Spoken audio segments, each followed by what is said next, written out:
প্রিয় ছাত্রছাত্রীরা, আশা করি সকলেই ভালো আছো। শ্যামস ক্লাসরুমে তোমাদের সকলকে স্বাগত জানিয়ে শুরু করছি আজকের পর্ব। তোমাদের ক্লাস 9-এর ফার্স্ট ইউনিট টেস্ট পরীক্ষা শুরু হয়ে গেছে।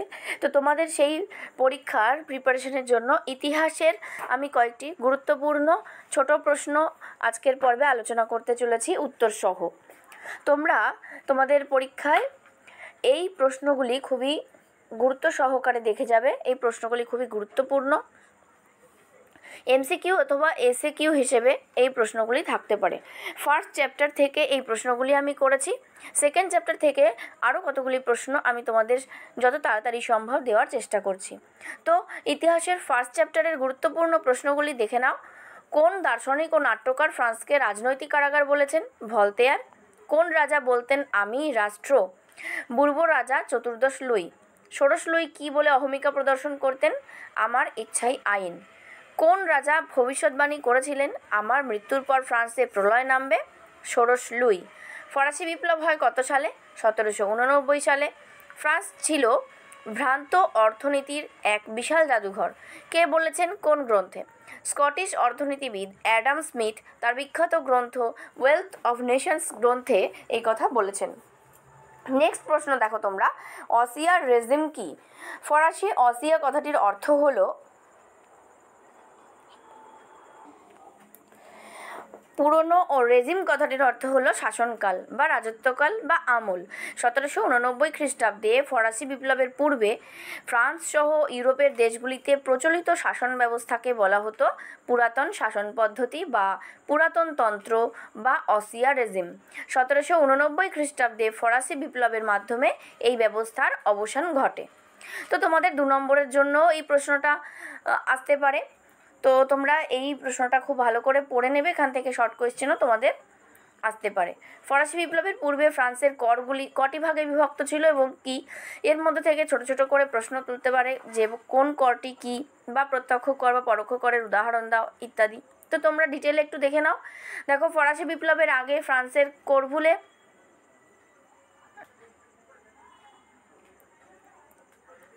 ফরাসি বিপ্লবের আগে ফ্রান্সের কর 2টি ভাগে বিভক্ত ছিল, প্রত্যক্ষ কর ও পরোক্ষ কর।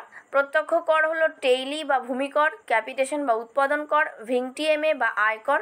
আর পরোক্ষ কর হলো গ্যাবেলা বা লবণ কর, এডেস বা মদের ওপর কর, টাইট বা ধর্মকর, পেঁয়াজ বা সেতু খেয়াঘাট ইত্যাদির কর, এবং করভি বা বেগার শ্রম, বানালিতে বা গম পেশাই কর। তাহলে এর মধ্যে থেকে তোমাদের আসতে পারে এরকম যে ফ্রান্সে বেগার শ্রম কী নামে পরিচিত ছিল? তখন উত্তর লিখবে করভি। অথবা এরকম হতে পারে যে টেইলি কি? টেইলি হলো ভূমিকর। ক্যাপিটেশন কি? ক্যাপিটেশন হলো উৎপাদন কর। নেক্সট প্রশ্ন দেখো, কোন রাজা সূর্য রাজা উপাধি নিয়েছিলেন? রাজা চতুর্দশ লুই। কত বছর পর ষোড়শ লুই স্টেট জেনারেলের অধিবেশন আহ্বান করেন? 175 বছর পর। নেক্সট, কয়েকজন ফরাসি অর্থমন্ত্রীর নাম বলো। তুর্গো, নেকার, ক্যালন। লেতর দ্য ক্যাশে কি? এটি একটি গ্রেফতারি পরোয়ানা। ইনটেন্ডেন্ট কাদের বলা হতো? ভীষণ ইম্পর্টেন্ট প্রশ্ন এটা। ফরাসি রাজাদের দুর্বলতার সুযোগে এক শ্রেণীর দুর্নীতিপরায়ণ অত্যাচারী রাজস্ব আদায়কারীর কর্মচারী, যারা জনগণের চোখে অর্ধলোলুপ নেকড়ে বলে পরিচিত, তাদেরকেই বলা হতো ইনটেন্ডেন্ট। এখান থেকে তোমাদের ঘুরিয়ে আরেকটা প্রশ্ন হতে পারে যে অর্ধলোলুপ নেকড়ে নামে পরিচিত ছিল কারা? তাহলে তোমাদের উত্তর লিখতে হবে যে ইনটেন্ডেন্টরা অর্ধলোলুপ নেকড়ে নামে পরিচিত ছিল ফ্রান্সে। বাস্তিল দুর্গ কিসের প্রতীক ছিল? বাস্তিল দুর্গ ছিল ফ্রান্সের পূর্ববংশীয় রাজাদের স্বৈরতন্ত্রের প্রতীক। নেক্সট প্রশ্ন, 1789 খ্রিস্টাব্দে ফরাসি বিপ্লবের 3টি মহান আদর্শ কী ছিল? সাম্য, মৈত্রী ও স্বাধীনতা। সেপ্টেম্বর হত্যাকাণ্ড কত সালে হয়েছিল? 1789 খ্রিস্টাব্দে। ষোড়শ লুই কোন যন্ত্রে প্রাণ হারান? গিলোটিনে। থার্ড স্টেট বা প্লেবিয়ান নামে পরিচিত কারা? এটা ভালো করে জেনে নাও। দেখো, পঞ্চদশ শতক থেকে ফ্রান্সে ফার্স্ট এস্টেট কথাটির প্রচলন ঘটে। ফরাসি বিপ্লবের আগে ফ্রান্সের জনসাধারণ 3টি শ্রেণীতে বা এস্টেটে বিভক্ত ছিল, যথা যাজকরা ছিল প্রথম এস্টেটভুক্ত, অভিযাত্রা ছিল দ্বিতীয় এস্টেটভুক্ত এবং ফ্রান্সের অবশিষ্ট মানুষ ছিল তৃতীয় এস্টেট। প্রথম 2 সম্প্রদায় বাদে বাকি তৃতীয় শ্রেণীর যারা, তারা প্লেবিয়ান নামেও পরিচিত ছিল। টেনিস কোর্টের শপথ কী? 1789 খ্রিস্টাব্দের 23শে জুন ফ্রান্সের স্টেট জেনারেলের তৃতীয় স্টেটের প্রতিনিধিরা সভাকক্ষ বন্ধ দেখে ক্ষুব্ধ হন। তখন তারা মিরাবো ও অ্যাবেসিয়েস এর নেতৃত্বে নিকটবর্তী টেনিস খেলার মাঠে সমবেত হয়ে একটি শপথ গ্রহণ করেন। এটি টেনিস কোর্টের শপথ নামে পরিচিত। সেখানে তারা শপথ নেন যে যতদিন না ফ্রান্সের জন্য নতুন সংবিধান রচিত হচ্ছে ও যাজক অভিজাতদের বিশেষ অধিকার খর্ব করা হচ্ছে ততদিন তারা আন্দোলন চালিয়ে যাবেন। এরপরের প্রশ্নটা দেখে নাও তোমাদের।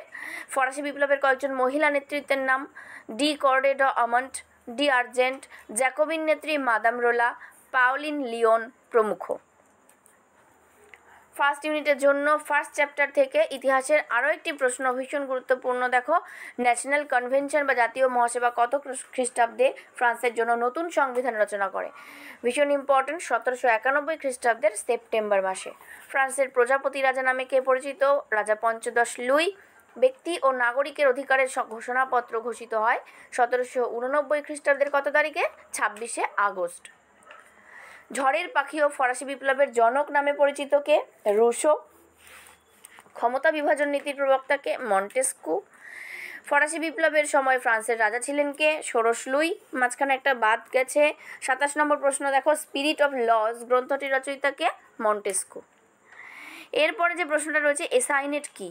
সামন্ত প্রথার বিলুপ্তির পর ফ্রান্সের সংবিধান সভা আর্থিক সংকট দূর করতে কতগুলি পদক্ষেপ গ্রহণ করে।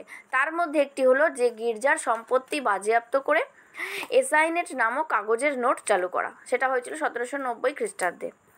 এরপরে দেখো, কনসুলেট শাসন কবে থেকে চালু হয়? 1799 খ্রিস্টাব্দের 18 ব্রুমেয়ার অর্থাৎ 9 নভেম্বর থেকে কনসুলেট শাসন চালু হয়। তাহলে এই হলো তোমাদের মোটামুটি ফার্স্ট চ্যাপ্টার থেকে গুরুত্বপূর্ণ ছোট প্রশ্ন এবং উত্তর। তোমরা ফার্স্ট ইউনিট টেস্টের জন্য অবশ্যই এই প্রশ্নগুলো দেখে যাবে, না হলে কিন্তু আমি বলছি মিস করবে।